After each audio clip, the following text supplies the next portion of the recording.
I mean, there's no getting away from the fact it was an extraordinary poll. What it tells us is that come the general election, which will be likely maybe next spring, if not next spring, then next October, but whenever it is in 2024, we're going to see an almighty scrap between the SNP and Labour, particularly in the central belt of Scotland, because what that poll showed us was that in Greater Glasgow, in the city, in Renfrewshire and Lanarkshire, it seems that every SNP-held constituency is now really in play for Labour, that they have a decent shot, if not taking the seat, then coming very, very close. And that partly explains why we've been hearing reports for quite some time that the SNP group at Westminster, there's been some unhappiness about the direction of the party and about the messaging that the MPs down there have been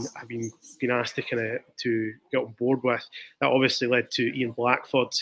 being deposed in December last year by Stephen Flynn, and with Mhairi Black now as his deputy there. So we have a new broom at Westminster on the SNP, and I think the polling that the SNP internally will have been looking at partly explains that, and then is then confirmed by the poll that we're now talking about this week. I mean, 23 potential losses from the SNP to Labour, some big scalps potentially, Mhairi Black among them. She could lose her seat in Paisley. I mean, obviously it's a poll, you know, we can't get carried away with it. As politicians like to remind us, the only poll that counts is the one, you know,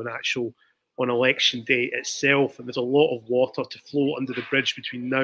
and 2024, so things could change. But right now, it suggests that Labour, particularly in the central belt of Scotland and the urban heartlands that they used to dominate for so very long, Labour is now back in the mix, and